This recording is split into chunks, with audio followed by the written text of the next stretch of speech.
ہے نقیب انقلاب الطاف الطاف. کون سا انقلاب؟ وہ انقلاب جس کی ابتدا بانی پاکستان کی آرام گاہ پر پاکستان کے پرچم کو شولوں کی نظر کر کے ہوئی اور جس کی انتہا مرد آباد کے نعروں سے کی جا رہی ہے.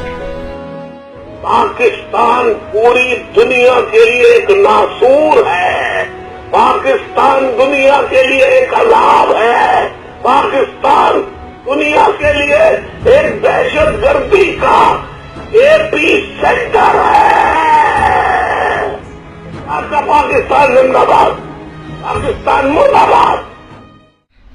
کیا یہ انقلاب ہے؟ کیا اس انقلاب کی خاطر مجھے 30 سال تک دھوکہ دیا گیا؟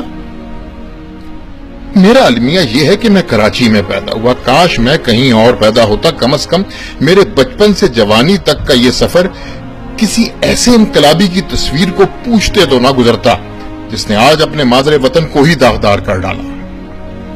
میرا المیہ یہ تھا کہ میرے پاس سوائے اس جنگل میں پھنسنے کے کوئی چارہ ہی نہیں تھا.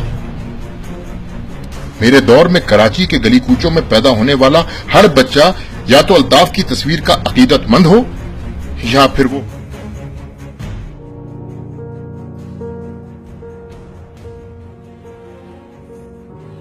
جمعرات 16 ستمبر 2010 لندن کے ایجورڈ ٹیوب اسٹیشن کے سی سی ٹی وی کیمروں پر ایم کیو ایم کے رکن عمران فاروق کو اسٹیشن سے نکلتے ہوئے دیکھا گیا.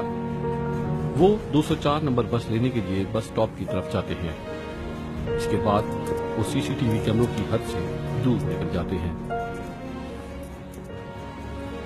پولیس کا خیال ہے کہ اس کے بعد وہ 10 منٹ تک پیدل چلتے رہے اور انہیں ان کے گھر کے باہر چھری کا وار کر کے ہلاک کر دیا گیا.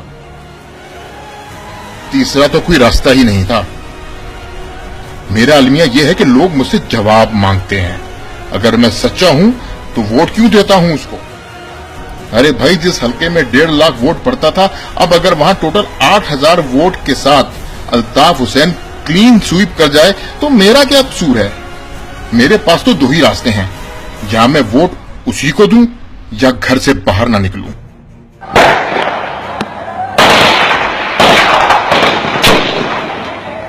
میں نے دوسرا راستہ چنا. مجھے کیا معلوم تھا کہ جس کو میں اپنا قبلہ و کعبہ مان چکا ہوں وہ تو بھارت کا داؤد ابراہیم نکلا. اپنے داؤد کا تو صرف نام ہی سن رکھا ہے.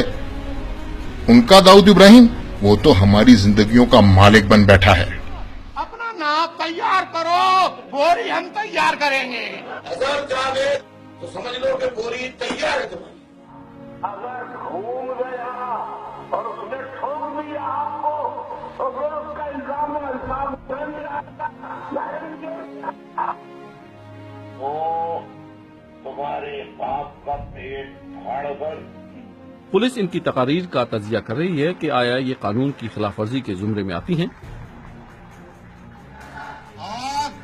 تو برطانوی قانون اس سلسلے میں کیا کہتا ہے؟ ہم نے لندن میں موجود ایک اردو بولنے والے بیرسٹر کو الطاف حسین کی تقاریر کے کچھ حصے دکھائے اور ان کو اس پر اپنی رائے دینے کو کہا. دہشت گردی کے تحت طاقت کے استعمال کی دھمکی دینا جرم ہے اور ان کلپس میں طاقت کے استعمال کی دھمکی موجود ہے جو سیاسی مقاصد کے لیے دی گئی ہے اور اس کا مطلب حکومت پر اثر انداز ہونا ہے. اس میں یہ تینوں باتیں موجود ہیں. اگر تمام مواد پر نظر ڈالی جائے جو نیوز نائٹ نے جمع کیا ہے اس سے لگتا ہے کہ اس پر جواب طلبی کی جا سکتی ہے. اس میں واضح طور پر نیت یہ ہے کہ جن لوگوں کو دھمکی دی جا رہی ہے وہ اس کو سنجیدگی سے دیں. مجھے کیا معلوم تھا کہ جسے میں قائد مانتا رہا وہ تو برطانیہ کا مہرہ نکلا جس کے خلاف سب کچھ جانتے ہوئے بھی وہ کچھ نہیں جانتے. یہاں یہ سوال پیدا ہوتا ہے کہ برطانوی حکام جو پاکستان میں جمہوریت کے فروغ پر زور دیتے ہیں وہ ایسی جماعت سے روابط کیوں رکھے ہوئے ہیں جو اپنے اہداف کے حصول کے لیے تشدد کے استعمال سے نہیں چکتی. میری قوم کا نام لے کر میرے ہی وطن سے غداری.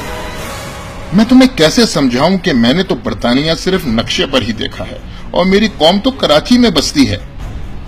پھر میری قیادت برطانیہ میں کیوں؟